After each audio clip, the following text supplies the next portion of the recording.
Question 1. While performing morning rounds in the preparation and packaging area, an SP technician documents the current climate readings from the wall sensors. According to industry guidelines, what is the minimum required frequency for logging these environmental metrics? A. Once per operating shift. B. At least once every 24 hours. C. At the conclusion of every work week. D. At least once per calendar month. Correct answer, B. Knowledge point explanation. Core rationale. Environmental monitoring is a critical quality assurance process governed by standards such as ANSI/ASHRAE/ASH170. To ensure conditions do not deviate into ranges that promote microbial growth or degrade packaging materials, technicians must formally document temperatures and humidity levels at least daily. Trap analysis. Option A. Monitoring every shift exceeds the minimum requirement for general departmental areas, though it might be implemented as a facility-specific policy. This would be the correct answer if the question asked for a highly recommended practice in a severely restricted area, but not the baseline minimum standard. Option C. Waiting an entire week to check the environment allows too much time for undetected climate failures to damage sterile supplies. This would be the correct answer for checking emergency eye wash stations, which require weekly flushing. Option D. A monthly check is vastly insufficient for climate control and would lead to massive inventory losses if the heating and ventilation system failed. This would be the correct answer for the frequency of conducting a full departmental continuing education in-service. Concept extension. The preparation and packaging area should maintain a temperature between 68 to 73 degrees Fahrenheit and a relative humidity between 30 to 60%. Question 2. While assembling a complex orthopedic set, a technician is informed that a regulatory surveyor has just arrived for an unannounced inspection. Who holds the ultimate accountability for ensuring the sterile processing environment remains in a constant state of survey readiness? A. The facility's designated quality assurance manager. B. All personnel working within the healthcare facility. C. The surgical clinical staff handling the instruments. D. The certified technicians working in the decontamination zone. Correct answer, B. Knowledge point explanation. Core rationale. Maintaining compliance with regulatory standards is not delegated to a single individual or department. Every employee, from the frontline technician brushing lumens to the facility executive, shares the daily responsibility to adhere to policies and ensure continuous survey readiness. Trap analysis. Option A. While a quality assurance manager organizes compliance data, they cannot personally control the daily physical actions of every employee. This would be the correct answer if the scenario specifically asked who compiles the department's final audit report. Option C. Surgical staff members only control their specific point-of-use environment and cannot monitor the central processing areas. This would be the correct answer if the question asked who is responsible for applying enzymatic pretreatment immediately after a procedure. Option D. Decontamination technicians are only responsible for the dirty side of the workflow and cannot control clean assembly practices. This would be the correct answer if the question asked who is specifically responsible for executing the manual cleaning steps per the manufacturer guidelines. Concept extension. Accreditation agencies utilize tracer methodology during their surveys, meaning they will follow a single instrument tray from the operating room all the way backward through the entire workflow to evaluate system-wide compliance. Question 3. When stocking commercially sterilized boxes of gauze sponges onto the wire racks in the sterile storage area, a technician carefully inspects the packaging for the expiration date. According to regulatory standards, where is this date required to be printed on the pouch? A. On the top portion of the chevron seal closure. B. Along the bottom left corner of the medical wrapper. C. Directly printed on the back side of the flat pouch. D. There is no universally mandated location for this information. Correct answer, D. Knowledge point explanation. Core rationale. Federal regulations mandate that an expiration date must be present and legible on sterile products, but they do not specify an exact physical location. Manufacturers have the flexibility to place this date wherever it fits their specific packaging design. Trap analysis. Option A. The chevron seal is meant to facilitate aseptic opening, and putting ink there might compromise the seal integrity depending on the printing method. This would be the correct answer if the question asked where a technician should grasp the pouch to peel it open. Option B. Many manufacturers choose the bottom left corner for convenience, but it is not a legal requirement. This would be the correct answer if the question asked for a common location based on a specific brand's proprietary design layout. Option C. Printing on the back is common, but placing it on the front transparent plastic is also completely acceptable. This would be the correct answer if the manufacturer's specific instructions for use stated the lot number and date were exclusively stamped on the rear panel. Concept extension. The hourglass symbol is the standardized international graphic used to identify the expiration date, regardless of where it is physically printed on the medical packaging. Question 4. Following a complex laparoscopic procedure, an operating room nurse brings a defective grasper to the decontamination window, stating the device malfunctioned and caused a severe patient laceration. What is the immediate required action the technician must perform with this specific device? A. Discard the item into a biohazard sharps bin to prevent reuse. B. Send the device back to the original manufacturer for warranty evaluation. C. Clean and disinfect the item before handing it to the safety officer. D. Quarantine the uncleaned device and transfer it to the clinical engineering team. Correct answer, D. Knowledge point explanation. Core rationale. Under safe medical device regulations, any instrument involved in a patient injury must be treated as forensic evidence. The item must be sequestered in its exact current condition without being processed, and handed over to the biomedical engineering or risk management department for an official root cause investigation. Trap analysis. Option A. Throwing the device away destroys vital evidence required for the federal reporting process. This would be the correct answer if the item was a standard single-use disposable scalpel blade that functioned normally. Option B. The hospital must conduct its own internal investigation before releasing the evidence to an external vendor. This would be the correct answer if a power drill motor failed during testing in the prep area without involving any patient contact. Option C. Processing the instrument will wash away blood, tissue, and mechanical clues that could explain why the malfunction occurred. This would be the correct answer if the device was simply identified as dull during inspection and needed to go out for routine sharpening. Concept extension. Healthcare facilities are required to report incidents involving medical devices that cause serious injury or death directly to federal oversight agencies and the manufacturer within a strict time frame. Question 5. A sterile processing supervisor is preparing the monthly compliance report for the facility's Infection Control Committee. Which of the following daily activities performed by the floor technicians represents an example of formal monitoring? A. Recording the precise climate measurements in the storage zone logbook. B. Observing whether team members are donning their protective gowns correctly.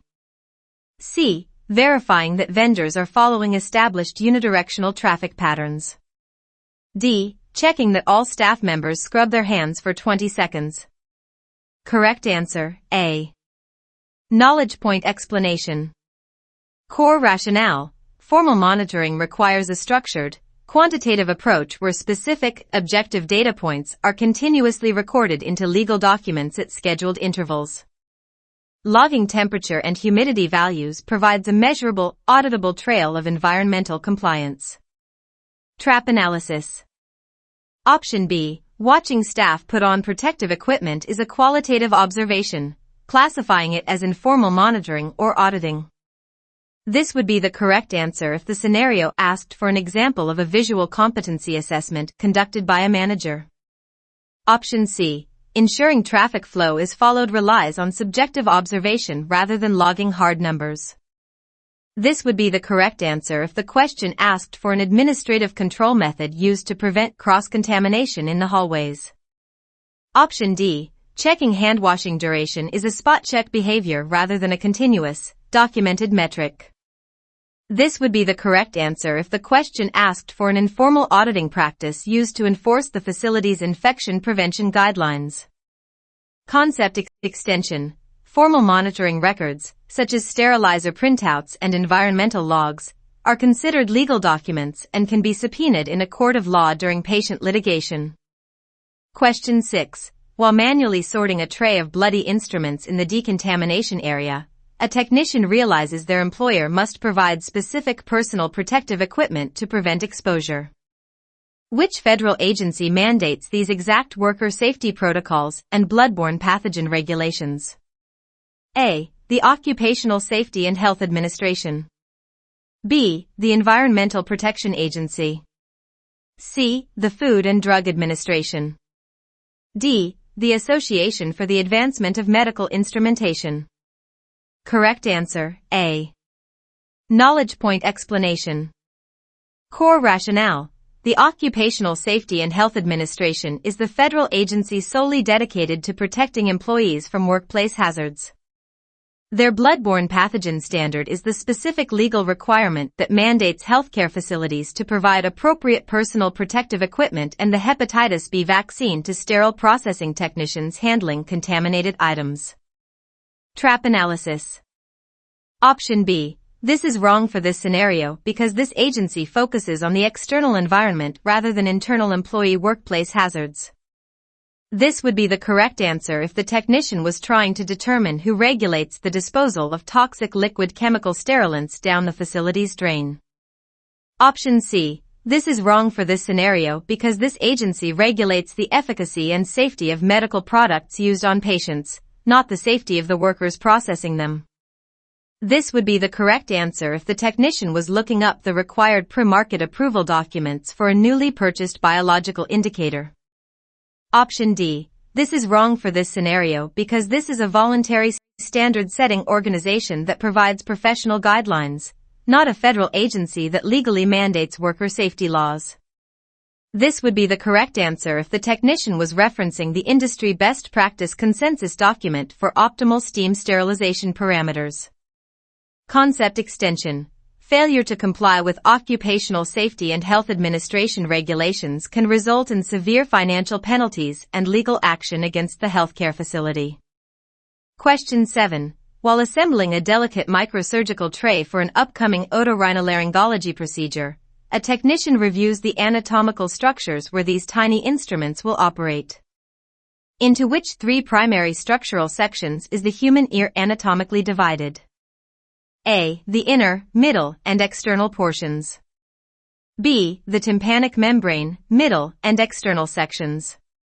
C. The incus, stapes, and malleus bones. D. The sclera, stapes, and external regions. Correct answer, A. Knowledge point explanation.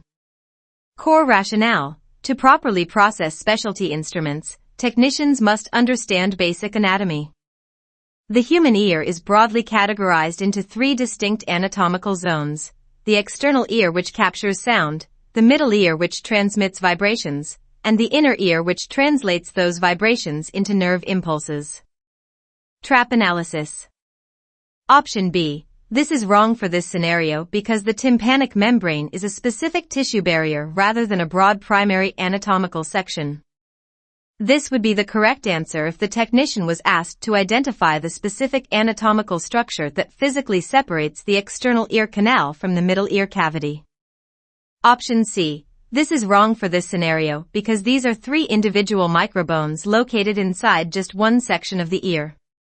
This would be the correct answer if the technician was explicitly asked to name the three auditory ossicles located within the middle ear. Option D. This is wrong for this scenario because it incorrectly mixes auditory anatomy with ocular anatomy. This would be the correct answer if a technician was asked to identify a random grouping of anatomical terms containing the tough, fibrous outer layer of the human eye alongside an ear bone. Concept extension. Instruments used in these microscopic regions must be thoroughly inspected for minute debris, as any retained bioburden introduced into the inner ear can cause catastrophic permanent hearing loss or balance disorders. Question 8. After removing a heavy orthopedic set from a dynamic air removal autoclave, a technician discovers the internal chemical indicator failed to reach its passing color endpoint. What is the fundamental, underlying cause for this type of lethality failure during the cycle? A. The pressurized vapor failed to physically contact the internal surfaces. B. The internal chamber temperature remained too low for lethality. C. The initial air removal conditioning phase operated inadequately. D. The generated vapor was superheated and entirely devoid of moisture. Correct answer, A. Knowledge point explanation. Core rationale. The golden rule of all sterilization modalities is that the sterilant must physically touch every surface of the item. While mechanical issues like low temperature or poor air removal can occur, the ultimate, fundamental reason microbial kill fails is always the lack of direct physical contact between the steam and the microorganisms. Trap analysis. Option B. This is wrong for this scenario because low temperature is merely a secondary mechanical symptom that leads to the primary failure mechanism. This would be the correct answer if the scenario asked what specific mechanical error occurs when a sterilizer's internal heating coil burns out prematurely during the exposure phase. Option C. This is wrong for this scenario because an inadequate vacuum phase is a cause that creates trapped air, which then blocks the steam contact. This would be the correct answer if the technician was asked to explain why a Daily Bowie-Dick test sheet showed a large, uneven, uncolored spot in its center. Option D. This is wrong for this scenario because superheated steam is a specific utility issue where heat is present but lethal energy transfer cannot occur due to the lack of condensation. This would be the correct answer if the question asked what specific vapor condition occurs when steam is piped in over dehydrated textiles, causing the steam to dry out. Concept extension. Preparing complex instrument sets with correct density and avoiding overcrowded baskets are essential technician responsibilities specifically designed to ensure steam can make contact with every internal surface. Question 9. An SP technician is preparing to manually immerse a heat-sensitive semi-critical device into a basin filled with a potent liquid chemical agent for high-level disinfection. To prevent toxic dermal absorption when handling glutaraldehyde, which specific glove material must the technician don? A. Nitrile elastomer. B. Natural rubber latex. C. Spunbond polyurethane foam. D. Standard utility rubber. Correct answer, A. Knowledge point explanation. Core rationale. Glutaraldehyde is an extremely potent and toxic high-level disinfectant that easily permeates standard examination gloves. Occupational safety regulations and manufacturer instructions strictly require the use of nitrile or butyl rubber gloves, as they are chemically resistant and prevent the agent from being absorbed into the technician's bloodstream. Trap analysis. Option B. This is wrong for this scenario because natural latex is an organic material that rapidly breaks down and allows toxic chemicals to seep through to the skin. This would be the correct answer if the technician was looking for a highly elastic, tactile glove used during a general patient examination where no harsh processing chemicals are present and the patient has no specific allergies. Option C. This is wrong for this scenario because foam materials are porous and would immediately absorb the toxic liquid like a sponge, causing severe chemical burns. This would be the correct answer if the question asked what type of packaging cushion material could be used to protect a fragile scope lens from impact during transportation. Option D. This is wrong for this scenario because standard utility rubber is not chemically formulated to block the specific permeation of aldehydes.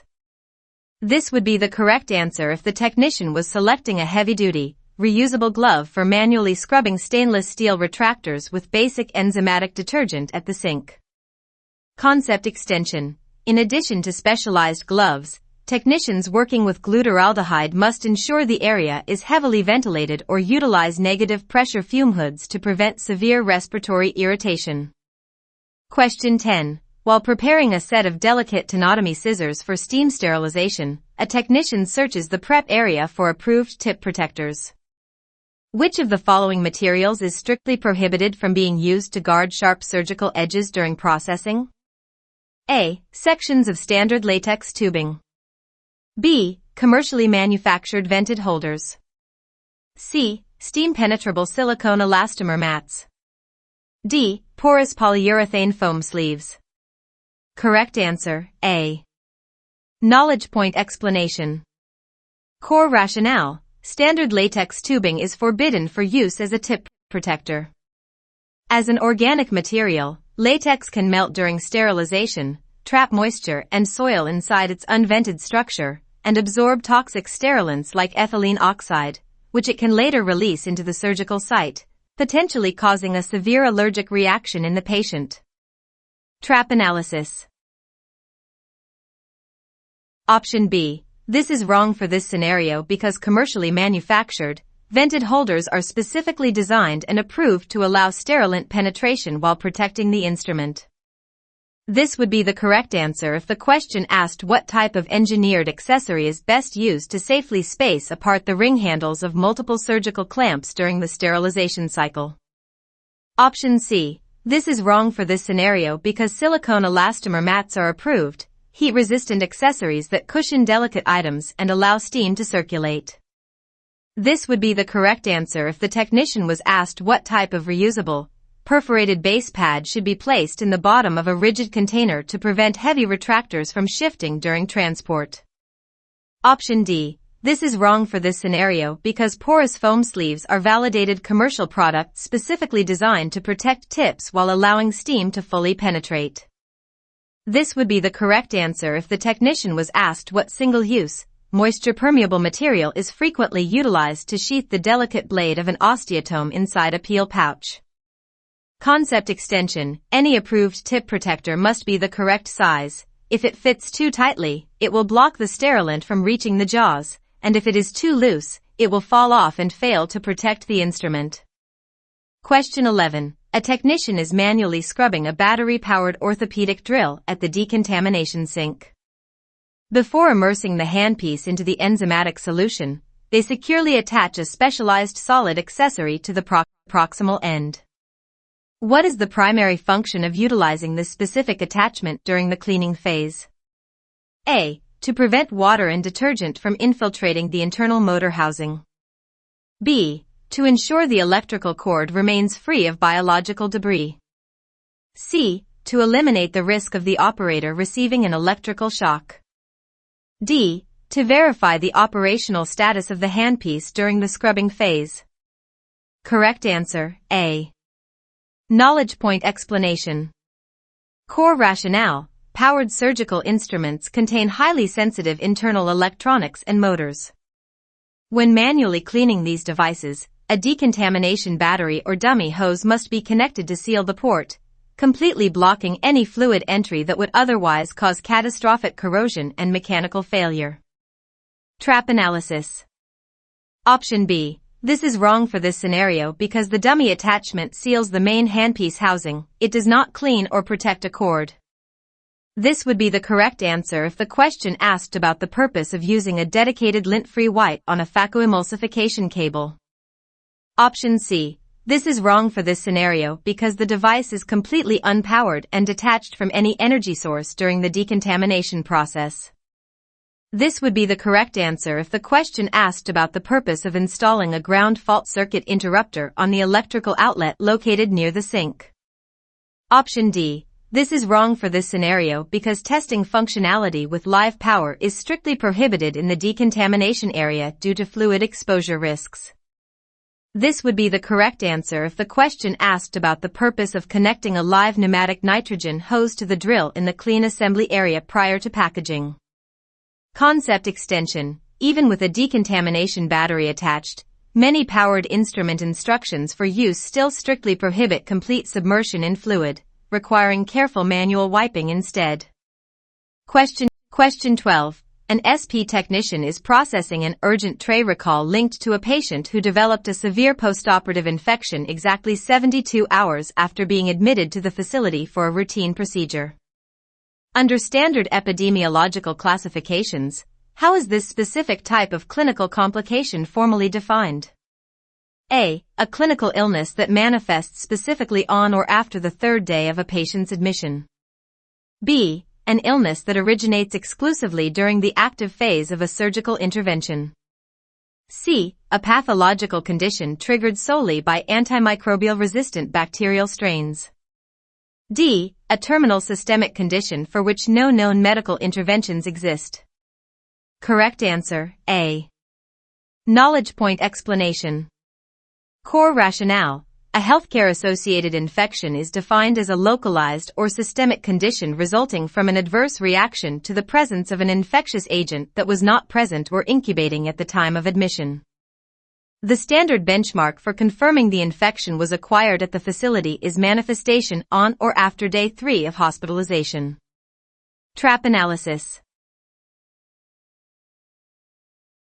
Option B. This is wrong for this scenario because a healthcare-associated infection can be contracted in any hospital environment, such as a urinary tract infection from a catheter in a standard ward, not just inside an operating room. This would be the correct answer if the question asked for the strict definition of an intraoperative complication occurring precisely at the surgical incision site.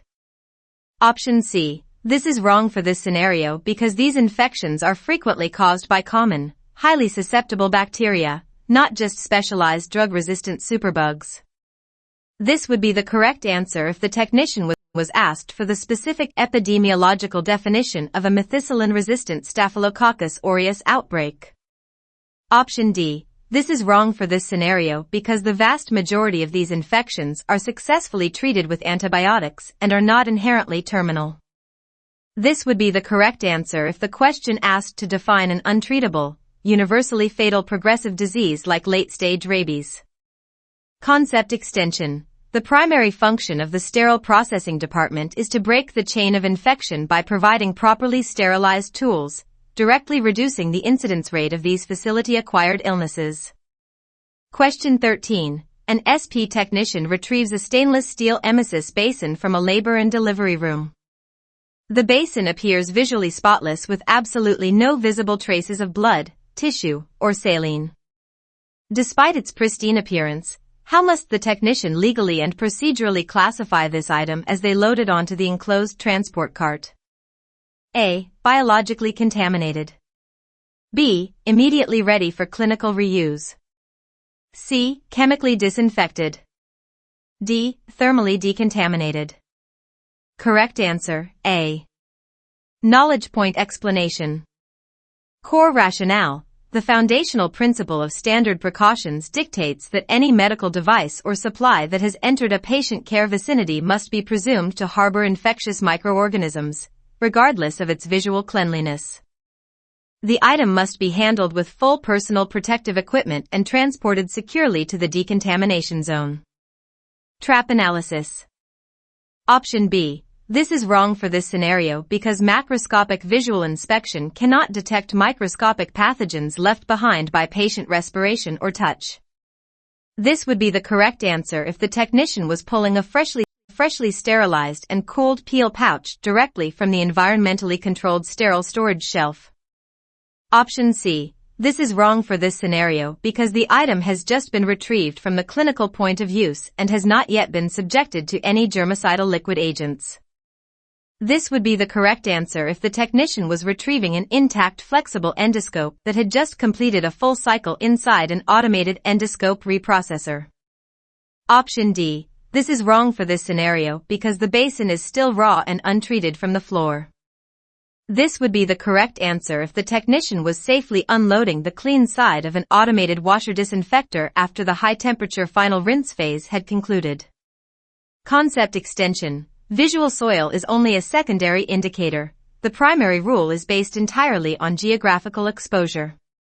If an item crosses the threshold into a patient room, the contamination clock begins immediately. Question 14. While verifying a surgeon's preference card for a scheduled excision of a benign dermal lesion, a technician encounters a medical term containing a specific suffix to build the appropriate tray. To understand the fundamental mechanical action the requested instrument must perform, What does this specific linguistic root dictate? A. To sever or incise tissue. B. To surgically reconstruct an anatomical structure. C. To create a permanent artificial orifice. D. To visually inspect an internal cavity. Correct answer, A. Knowledge point explanation. Core rationale. Medical terminology is essential for sterile processing technicians to decipher instrument functions. The suffix root size specifically translates to the physical action of cutting or severing. Therefore, a procedure involving an excision requires sharp instruments like scalpels or tissue scissors designed to remove tissue. Trap analysis. Option B. This is wrong for this scenario because surgical reconstruction utilizes an entirely different suffix. This would be the correct answer if the technician was interpreting the suffix plasty while assembling a tray for a scheduled rhinoplasty procedure. Option C. This is wrong for this scenario because creating a permanent opening denotes a different surgical root word. This would be the correct answer if the technician was interpreting the suffix ostomy while pulling specialized retractors for a colostomy. Option D. This is wrong for this scenario because visual examination utilizes optical equipment designated by a different term. This would be the correct answer if the technician was interpreting the suffix scopy while preparing a flexible gastroscope for high-level disinfection. Concept extension. Knowing procedural terminology allows technicians to anticipate which instruments will be heavily soiled with bioburden and require the most rigorous manual brushing in the decontamination area.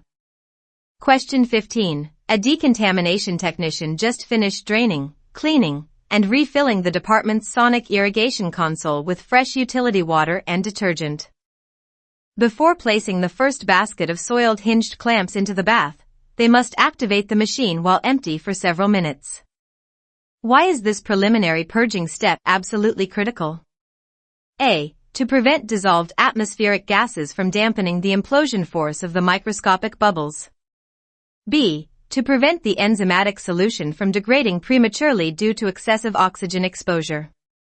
C. To prevent the freshly introduced water from drastically lowering the programmed operational temperature. D. To prevent a cloudy fluid appearance that obscures the visual assessment of the submerged instruments. Correct answer, A. Knowledge point explanation. Core rationale. Fresh tap water contains trapped air. If an ultrasonic cleaner is loaded immediately, these excess air molecules act as a physical cushion, absorbing the energy of the cavitation process and preventing the bubbles from violently imploding against the instruments to scrub away soil. Degassing forces this trapped air out of the liquid environment. Trap analysis. Option B. This is wrong for this scenario because enzymatic detergents are chemically stable in normal oxygenated water. The bubbles impact the physics of the machine, not the chemistry of the soap. This would be the correct answer if the question asked why a bulk container of enzymatic chemical must never be stored outside in direct sunlight or extreme heat. Option C. This is wrong for this scenario because running the sonic waves does not rapidly heat the water. The machine relies on an internal heating element to reach the required temperature. This would be the correct answer if the question asked why the technician must wait for the console's green ready light to illuminate before initiating the cycle. Option D. This is wrong for this scenario because visibility is irrelevant during the automated cycle, as the heavy lid must be completely closed for acoustic safety. This would be the correct answer if the question asked why the technician must perform the manual final sink rinse using a basin of clear, critical water rather than opaque, sudsy detergent water. Concept extension. A failure to degas the chamber will result in instruments emerging from the cycle with hardened bioburden still firmly trapped within the box locks and serrations, leading to immediate rejection at the clean assembly station. Question 16. A technician is unloading a cooled sterilization cart and transferring flat-wrapped orthopedic loaner sets onto the wire shelving in the sterile storage room. To save space, they place one heavy synthetic wrapped set directly on top of another. What is the primary risk of this specific physical action? A. The concentrated weight forces the metal corner of the upper set to puncture the synthetic barrier of the lower set. B. The combined thermal mass prevents the internal chemical indicators from properly transitioning to their pass color. C. The shelf weight limit is immediately exceeded, causing the wire rack to permanently bow and collapse. D. The friction between the two synthetic wraps generates a static charge that instantly ignites the material. Correct answer, A. Knowledge point explanation. Core rationale. Aseptic handling protocols strictly prohibit the stacking of wrapped instrument trays. The rigid metal corners and feet of the top tray will compress and grind into the flexible wrapper of the bottom tray, creating microscopic tears or visible holes that instantly destroy the sterile barrier and render the contents contaminated. Trap analysis. Option B. This is wrong for this scenario because chemical indicators change color inside the high-temperature sterilizer chamber, not while resting on a shelf in the storage room. This would be the correct answer if the question asked what happens when a technician tightly packs too many metal basins together inside the autoclave basket. Option C. This is wrong for this scenario because commercial wire shelving is engineered to hold hundreds of pounds, making structural collapse highly unlikely from just 2 trays. This would be the correct answer if the technician attempted to load a massive motorized cart washer onto a standard lightweight transport trolley. Option D. This is wrong for this scenario because polypropylene sterilization wrap is not highly combustible through simple static friction under normal climate-controlled conditions. This would be the correct answer if the question asked about the extreme fire hazards associated with pooling alcohol-based skin prep solutions in the operating room. Concept extension. If space is severely limited, rigid sterilization containers may be stacked according to the manufacturer's weight limitations, but flat-wrapped items must always remain unstacked in a single layer. Question 17. Before initiating a low-temperature cycle, a technician working in the dedicated ethylene oxide sterilization room clips a small, specialized badge directly onto the collar of their scrub top. What is the specific purpose of utilizing this wearable device during their shift? A. To measure the individual worker's time-weighted average exposure to the toxic alkylating gas. B. To constantly record the ambient humidity and temperature levels within the restricted zone. C. To automatically verify that the technician has swiped their credentials to access the restricted area. D. To detect the presence of residual vaporized hydrogen peroxide escaping from the chamber door. Correct answer, A. Knowledge point explanation. Core rationale. Ethylene oxide is a highly toxic, carcinogenic sterilant. Occupational safety laws mandate that any employee working in proximity to this gas must wear a personal monitoring dosimeter badge in their breathing zone to accurately track their individual chemical exposure over an 8-hour shift. Trap analysis. Option B. This is wrong for this scenario because environmental metrics are tracked by permanent wall-mounted sensors, not personal badges. This would be the correct answer if the technician was checking the stationary digital hygrometer mounted near the clean assembly prep tables.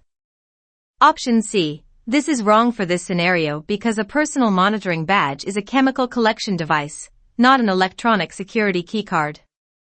This would be the correct answer if the question asked about the function of a magnetic radiofrequency identification tag used to unlock the departmental entrance doors. Option D. This is wrong for this scenario because the badge specifically tests for ethylene oxide, not hydrogen peroxide. This would be the correct answer if the technician was holding a handheld chemical sniffer device directly in front of a low-temperature plasma sterilizer chamber. Concept extension. The permissible exposure limit for ethylene oxide set by federal worker safety agencies is extremely low, currently standing at just 1 part per million calculated over an 8-hour time-weighted average. Question 18. While working at a brightly lit assembly workstation, a technician is preparing to process a complex multi-part hinged retractor. Before applying any water-soluble instrument milk to the box locks, what specific reference must the technician consult to determine if this application is permitted? A. The manufacturer's documented instructions for use corresponding to that exact surgical device. B. The standardized departmental policy manual located at the decontamination sink. C. The preference card provided by the orthopedic surgeon scheduled to perform the procedure. D. The generic chemical safety data sheet attached to the wall above the lubrication station. Correct answer, A. Knowledge point explanation. Core rationale. The central pillar of all sterile processing activities is strict adherence to the device manufacturer's written guidelines. Because some intricate devices can be severely damaged or rendered unsterile by lubricants, the technician must always verify the specific instructions for use before applying any chemical milk. Trap analysis. Option B. This is wrong for this scenario because departmental policies offer broad guidance but cannot override the specific engineering requirements of an individual surgical tool. This would be the correct answer if the technician was trying to look up the facility's mandated dress code policy for entering the restricted zones. Option C. This is wrong for this scenario because a preference card dictates clinical surgical supplies and room setup, not mechanical reprocessing protocols. This would be the correct answer if the technician was building a case cart and needed to know exactly what size sterile gloves the operating physician requires. Option D. This is wrong for this scenario because safety sheets detail emergency spill responses and toxicity hazards for the chemical itself, not whether it should be applied to a specific steel clamp. This would be the correct answer if the technician accidentally splashed the lubricant into their eye and needed to immediately review the required first aid flushing procedures. Concept extension. Instrument lubrication must never be performed in the decontamination area. It is exclusively a clean side activity performed after thorough manual and mechanical cleaning is fully completed. Question 19. An operating room liaison rushes a dropped vascular clamp into the sub-sterile room and demands the technician run it through a fast, unwrapped dynamic air removal cycle. When manually filling out the cycle logbook for this emergency process, what specific pieces of traceability data must the technician permanently record? A. The individual patient identifier combined with the cycle parameters and the exact name of the device. B. The physical weight of the uncontained item and the signature of the requesting circulating nurse. C. The total time elapsed from the moment the item was dropped until the sterilizer door was secured. D. The serial number of the biological indicator vial incubated alongside the unwrapped vascular clamp. Correct answer, A. Knowledge point explanation. Core rationale. Immediate use steam sterilization requires the highest level of strict traceability because the items bypass routine quarantine protocols. Surveying bodies mandate that the log precisely document the patient identifier, the specific cycle machine data, and the exact name of the instrument to prove it was a clinical emergency and not processed simply for convenience. Trap analysis. Option B. This is wrong for this scenario because weighing an individual clamp is unnecessary for logbook traceability. This would be the correct answer if the technician was verifying the maximum load limit of a heavy orthopedic vendor tray before placing it into the terminal steam autoclave. Option C. This is wrong for this scenario because tracking the exact floor transit time is practically impossible and not legally mandated for the sterilization log. This would be the correct answer if the question asked about tracking the transit parameters for point-of-use bioburden removal, which must occur within hours. Option D. This is wrong for this scenario because routine non-implant instruments processed via emergency rapid cycles do not require a biological indicator in every single load. This would be the correct answer if the dropped item was an artificial titanium knee joint, which explicitly requires an active biological test before release. Concept extension. Facilities must frequently audit their emergency sterilization logs to ensure the practice is genuinely being minimized, as a high volume of these cycles often indicates a massive failure in standard inventory purchasing and management. Question 20. While preparing a rigid container of general surgery instruments, a technician accidentally cuts their finger on a sharp trocar and worries about introducing pathogenic organisms to the wound. To properly understand the microscopic organisms they combat daily, the technician must recognize which fundamental biological truth about microbes? A. They possess diverse capabilities ranging from fermenting dietary dietary goods and degrading wastewater to synthesizing harmful human pathogens. B. They exist exclusively as parasitic entities that require a living human host to replicate and survive. C. They are universally classified as dangerous biohazards that must be eradicated from all terrestrial environments. D. They rapidly mutate into visible, multicellular colonies when exposed directly to standard fluorescent room lighting. Correct answer, A. Knowledge point explanation. Core rationale. Microbes are an incredibly vast and diverse category of life. While sterile processing technicians focus entirely on killing dangerous pathogens, the reality is that the vast majority of microbes are highly beneficial to humanity, performing essential tasks like digesting sewage, producing oxygen, and creating food products like yeast for bread. Trap analysis. Option B. This is wrong for this scenario because only viruses and specific strict parasites mandate a living host. Many bacteria survive freely in soil and water. This would be the correct answer if the technician was studying the specific replication cycle of the human immunodeficiency virus. Option C. This is wrong for this scenario because eradicating all microbes would instantly collapse the global ecosystem and human digestion. This would be the correct answer if the question was describing the absolute definition of a medically sterile surgical field where zero viable organisms are permitted. Option D. This is wrong for this scenario because typical indoor lighting does not cause rapid multicellular mutation. This would be the correct answer if the question asked what happens when specific photosynthetic cyanobacteria are exposed to intense ultraviolet radiation in a laboratory bioreactor. Concept extension. Pathogens, which are the specific disease-causing microbes that technicians destroy, actually represent less than 1% of the total microbial population found on Earth.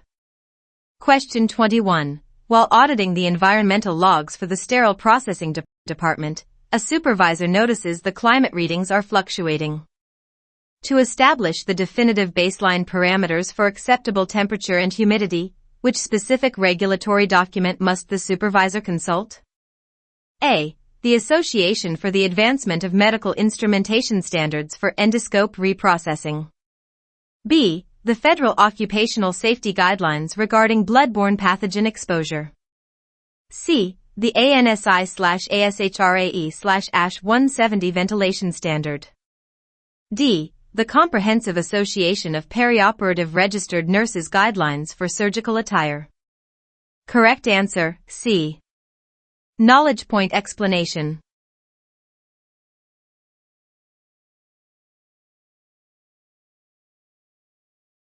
Core rationale. While the primary standard-setting organization dictates overall processing workflows, they defer directly to the ANSI/ASHRAE/ASH170 document for all heating, ventilation, and air conditioning requirements. This makes it the ultimate recognized authority for establishing precise temperature, humidity, and air exchange rates within the department. Trap analysis. Option A. This is wrong for this scenario because these standards specifically govern the cleaning and high-level disinfection of flexible scopes, not facility-wide climate control. This would be the correct answer if the technician was asked to find the recommended hang time for a processed colonoscope. Option B. This is wrong for this scenario because these rules dictate employee safety measures like wearing face shields, not the ambient temperature of the room. This would be the correct answer if the technician was reviewing the legal requirement for employers to provide a free hepatitis B vaccination.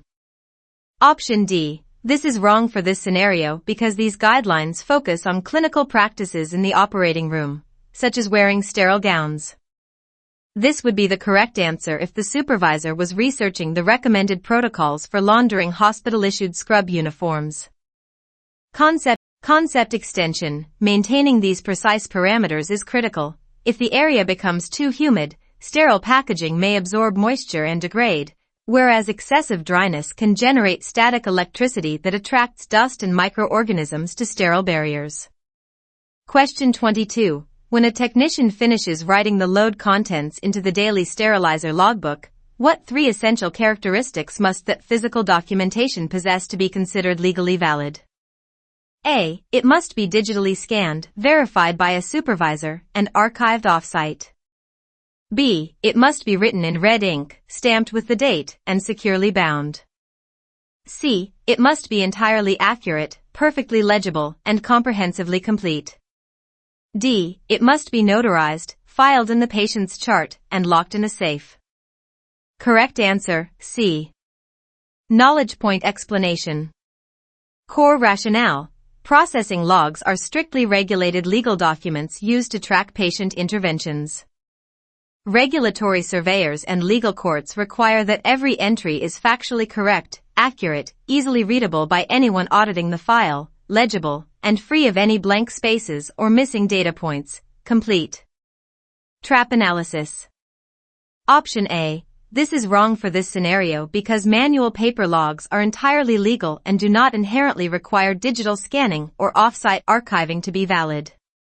This would be the correct answer if the question asked for a modern facility's proprietary backup protocol for redundant electronic data protection. Option B. This is wrong for this scenario because standard black or blue ink is universally required, not red ink. This would be the correct answer if a specific hospital policy dictated how to visually highlight a failed biological indicator result in a paper logbook. Option D. This is wrong for this scenario because daily processing logs are departmental records, not individual patient charts requiring notarization. This would be the correct answer if the question asked about the legal handling of advanced surgical consent forms signed directly by the patient.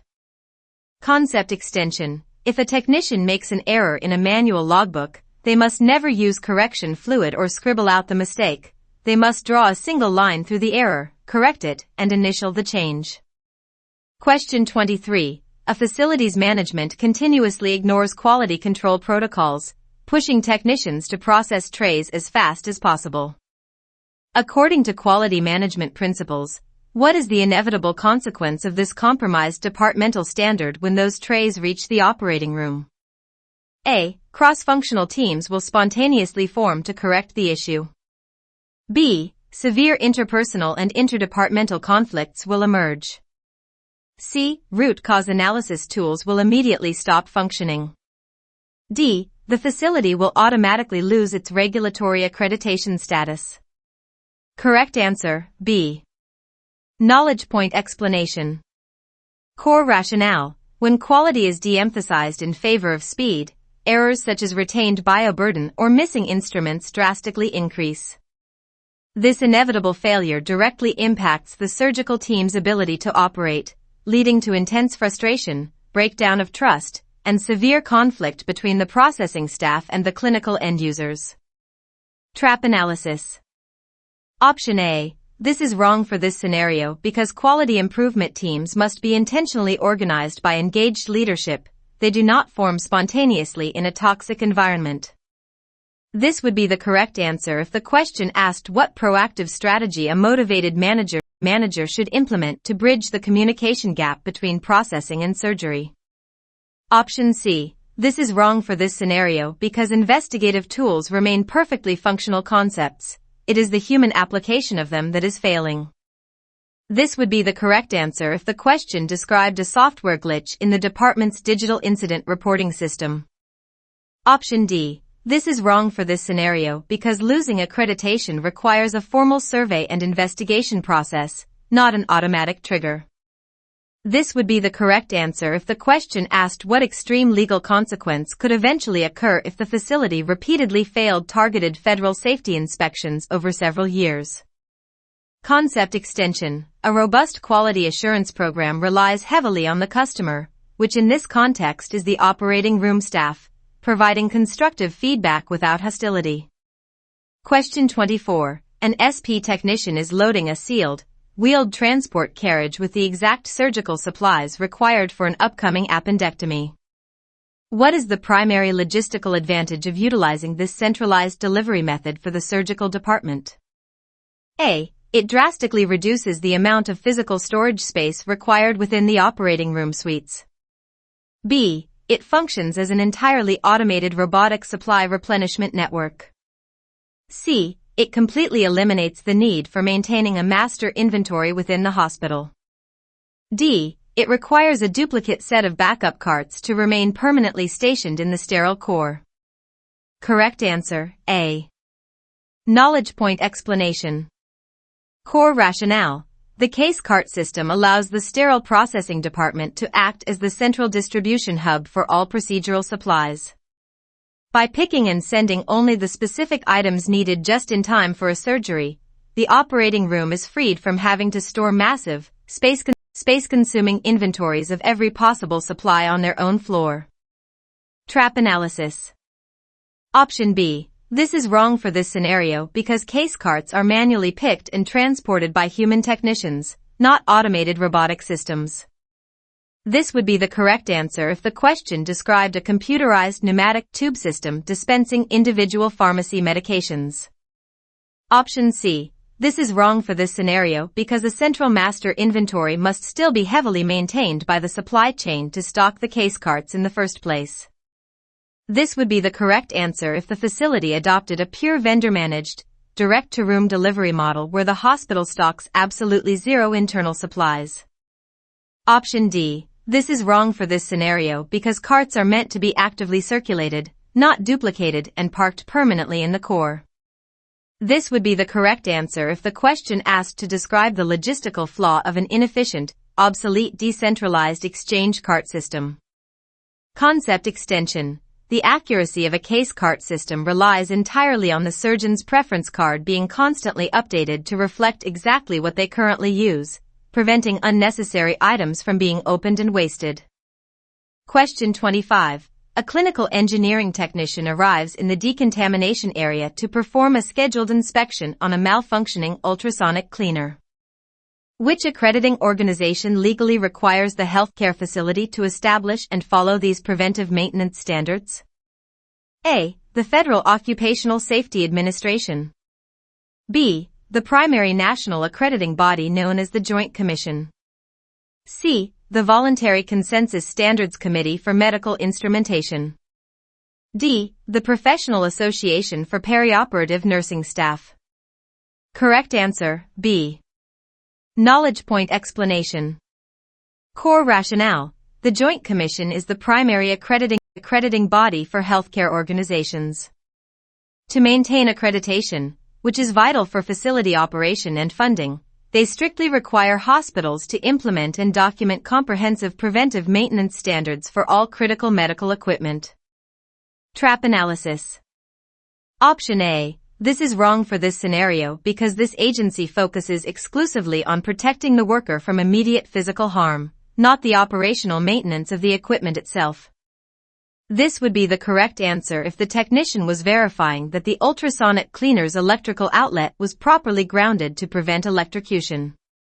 Option C. This is wrong for this scenario because this organization writes the highly detailed guidelines on how to perform the maintenance, but they are not the regulatory body that legally enforces the requirement to do so. This would be the correct answer if the question asked which textbook-style document provides the specific technical parameters for validating the cleaning efficacy of the sonic bath. Option D. This is wrong for this scenario because this organization publishes clinical guidelines for nurses working in surgery, not mechanical maintenance protocols. This would be the correct answer if the question asked which professional body dictates the proper sterile draping techniques utilized in the operating theater.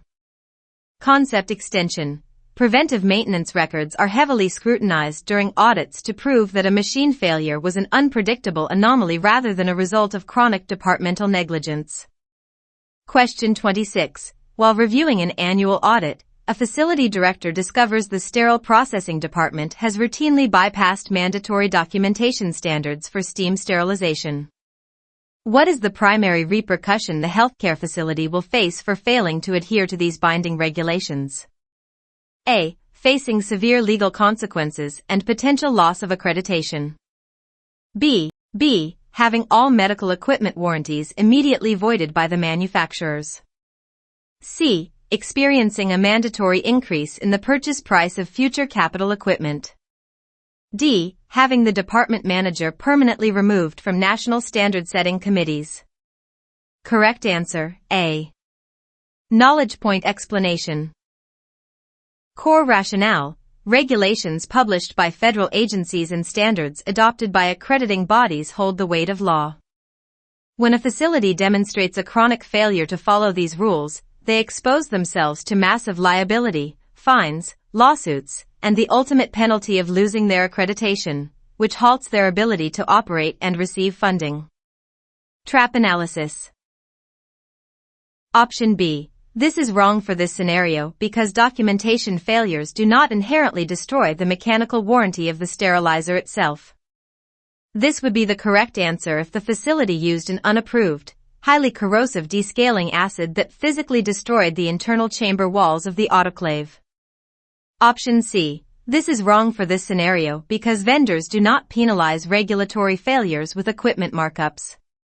This would be the correct answer if the facility chose to break a bulk purchasing contract and negotiate for single units outside of their group purchasing organization. Option D. This is wrong for this scenario because local facility violations do not automatically govern the membership of independent national committees. This would be the correct answer if the manager was found guilty of a severe ethical conflict of interest while actively serving on an external industry board. Concept extension. The Joint Commission conducts unannounced surveys specifically to ensure that facilities are not just preparing for inspections, but are maintaining daily, continuous compliance with all patient safety laws. Question 27. While inspecting a delicate phacoemulsification handpiece under a lighted magnifier, a technician mentally reviews ocular anatomy to understand the instrument's application. Which specific definition accurately describes the human iris? A. The tiny interconnected bones located within the middle ear. B. The muscular, colored portion of the eye that regulates light. C. The tough, fibrous white outer protective layer of the eye. D. The central circular opening that allows light to enter the eye. Correct answer, B. Knowledge point explanation. Core rationale. Understanding surgical anatomy helps technicians identify bioburden traps on specialized tools. The iris is the pigmented muscle of the eye that expands and contracts to control light. Procedures involving this structure utilize microscopic, highly fragile instruments that require meticulous manual cleaning. Trap analysis. Option A. This is wrong for this scenario because it describes auditory anatomy, not ocular anatomy. This would be the correct answer if the technician was asked to define the malleus, incus, and stapes while prepping a myringotomy tray. Option C. This is wrong for this scenario because the white portion of the eye is a completely different structure. This would be the correct answer if the technician was asked to define the sclera while assembling a strabismus correction set. Option D. This is wrong for this scenario because the opening itself is an empty space controlled by the iris, not the muscle structure itself. This would be the correct answer if the technician was asked to define the pupil during an ophthalmic terminology review. Concept extension. Eye instruments must be flushed with copious amounts of critical water, as any residual detergent left on instruments touching the iris can cause toxic anterior segment syndrome, leading to severe patient blindness. Question 28. A technician is programming a steam autoclave to quickly process a dropped retractor for an ongoing surgery. When comparing this immediate use steam cycle to a standard terminal steam flush pressure pulse cycle, what is the primary operational difference? A. The immediate use cycle utilizes a completely different sterilant gas. B. The immediate use cycle features a drastically reduced or entirely eliminated drying phase. C. The immediate use cycle requires a significantly shorter exposure time at the same temperature. D. The immediate use cycle requires a significantly longer exposure time to achieve lethality. Correct answer, B. Knowledge point explanation. Core rationale. Immediate use steam sterilization is designed for extreme speed. Because the item is not wrapped in materials designed to be stored on a shelf, there is no need to run a lengthy 30-minute dry time.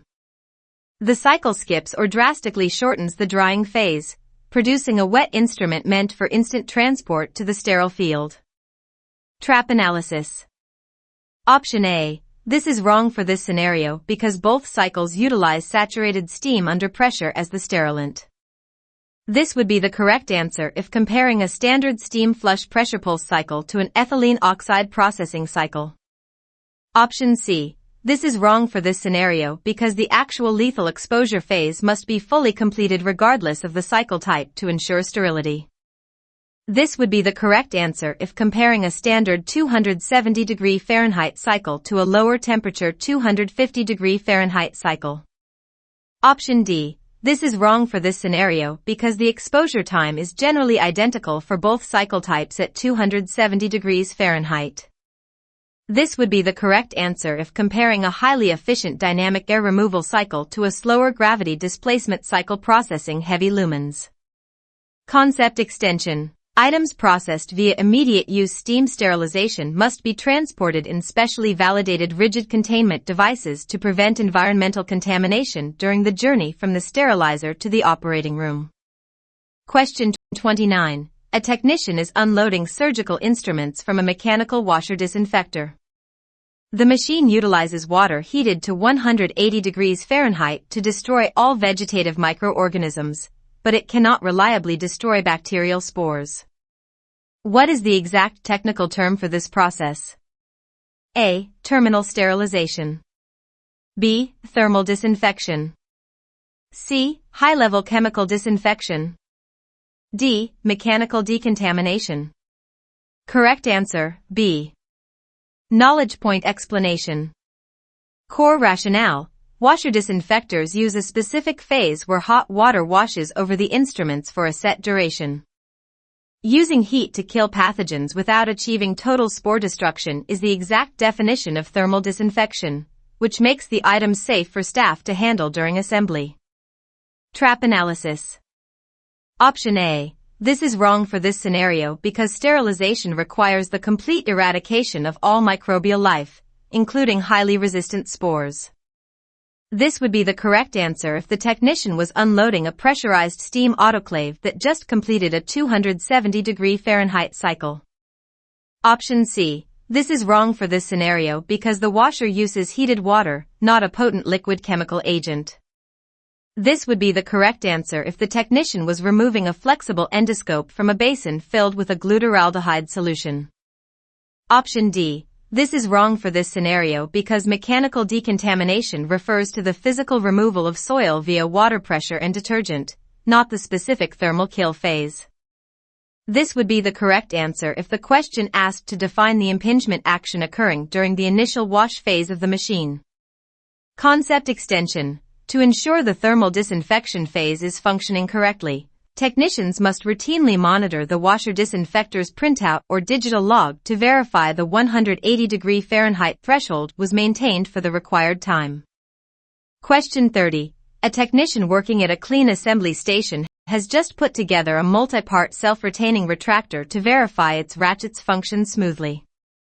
Before placing this complex instrument into a rigid container for steam sterilization, what critical action must the technician perform? A. Leave the instrument fully assembled to ensure it remains functional during the cycle. B. Disassemble the device and place each piece into a separate peel pouch for the cycle.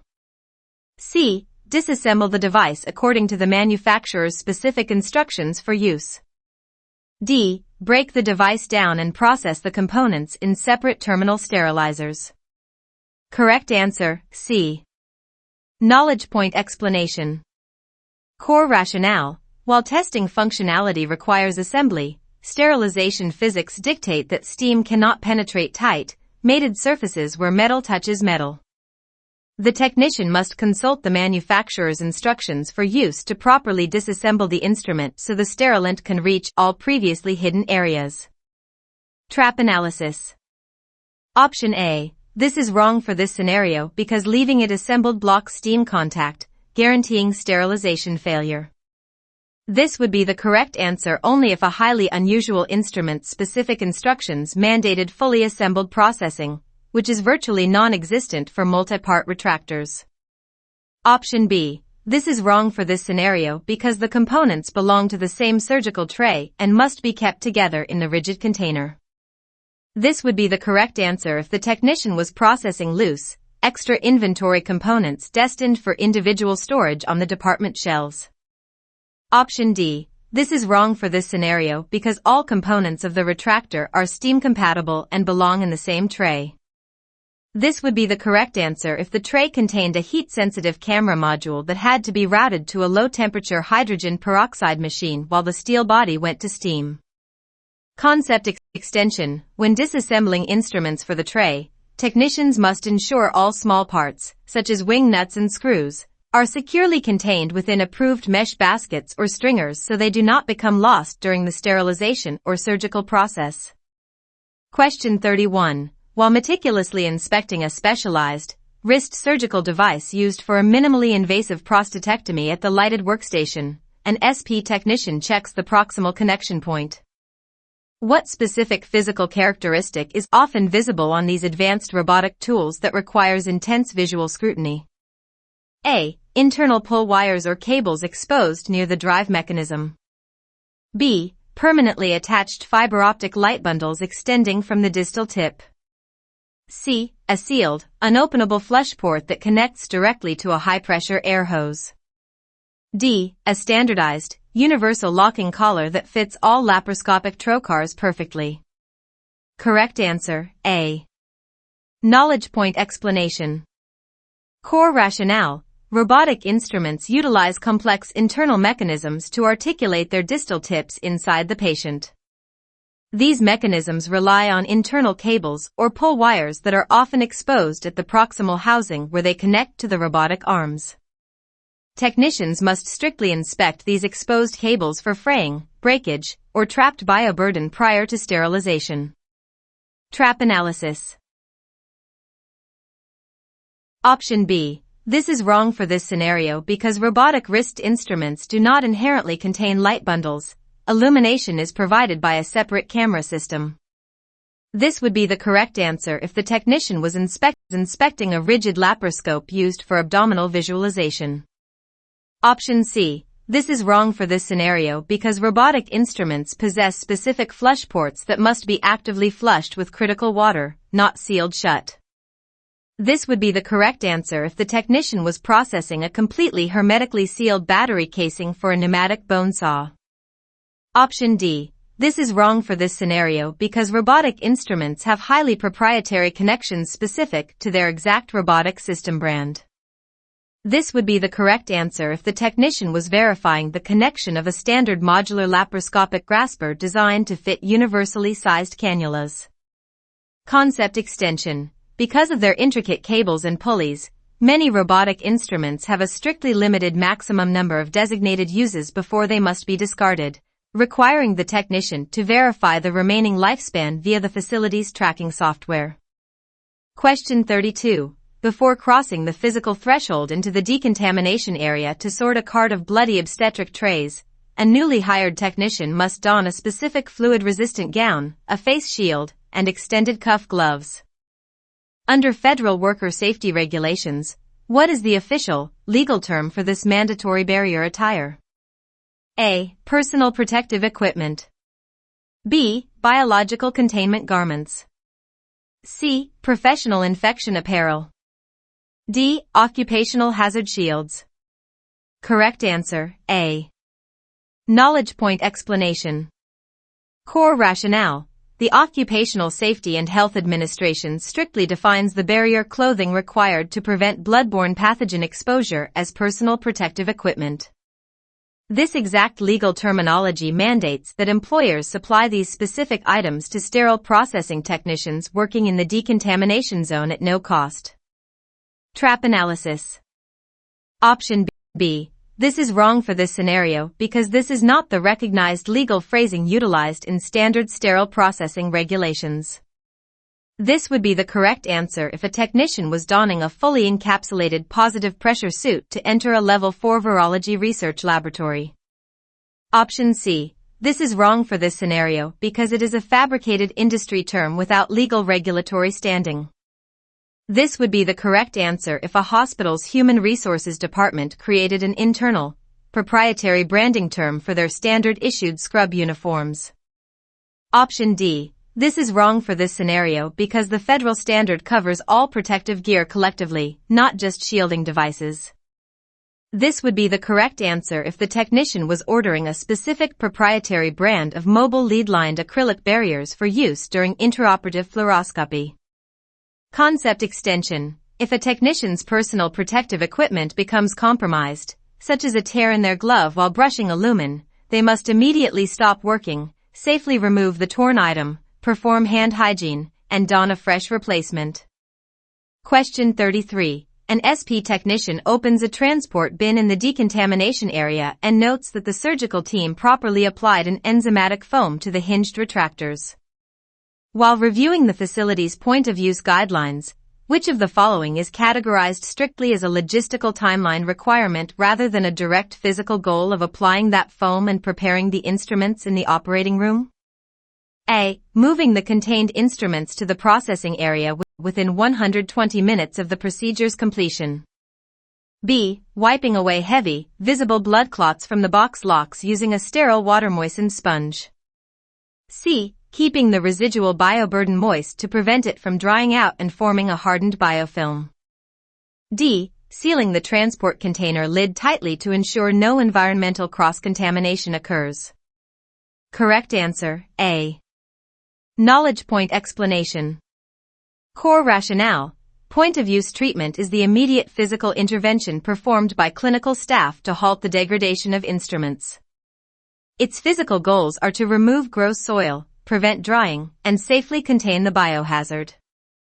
Transporting the items within a specific timeframe is a logistical policy for moving the cart, not the actual purpose of treating the instruments at the bedside. Trap analysis.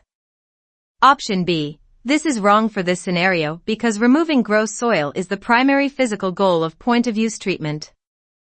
This would be the correct answer if the question asked to identify the most critical initial action a scrub nurse must take before placing a soiled clamp into the transport bin.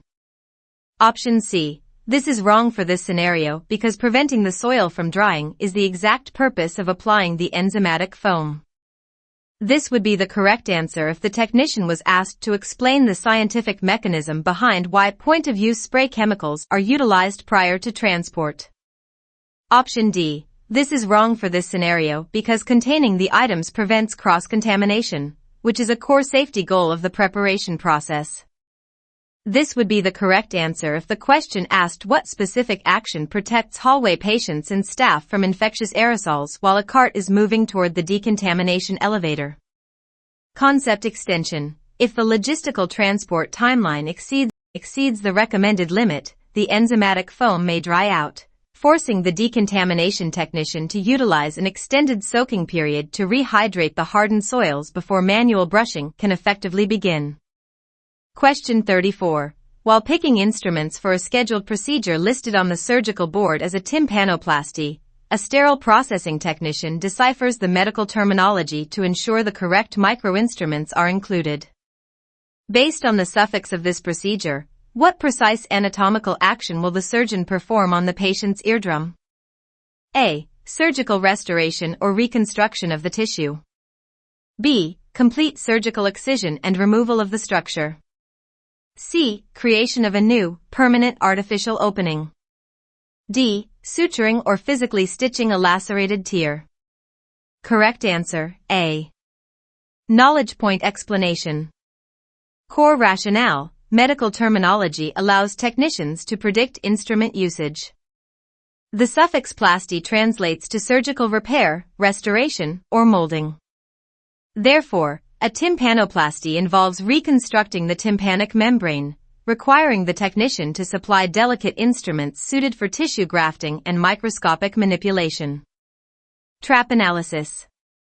Option B. This is wrong for this scenario because surgical removal is denoted by a different root suffix. This would be the correct answer if the technician was interpreting the suffix ectomy while picking a major vascular tray for an emergency splenectomy.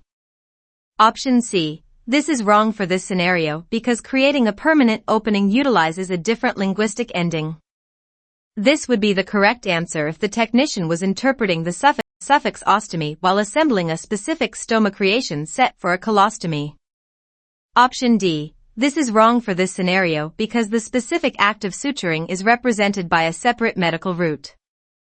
This would be the correct answer if the technician was interpreting the suffix rathophy while pulling specialized needle holders for an abdominal herniorrhaphy. Concept extension. Understanding that a procedure involves microscopic reconstruction alerts the preparation and packaging technician to utilize specialized non-linting instrument wipes, as even microscopic fibers left on a microscissor can ruin the delicate repair process in the middle ear. Question 35. A technician is evaluating the plumbing connections behind a newly installed mechanical washer disinfector. If the facility bypasses the reverse osmosis system and exclusively feeds hard, untreated utility water directly into the machine's thermal rinse cycle, what is the highly probable negative outcome for the processed stainless steel needle holders? A. A significant increase in the formation of baked-on mineral scale deposits and staining. B. A dramatic reduction in the amount of calcium and magnesium residues left on the metal. C. A chemical neutralization reaction that enhances the rust-inhibiting passive layer of the steel. D. An increased efficacy of the enzymatic detergent during the initial cold water wash phase. Correct answer, A. Knowledge point explanation.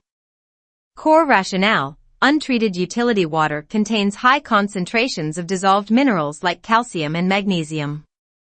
When this hard water is heated to high temperatures during a washer disinfector's final thermal rinse phase, the water evaporates, leaving the minerals to bake directly onto the surgical instruments, creating thick scale deposits that cause joint stiffness and galvanic corrosion.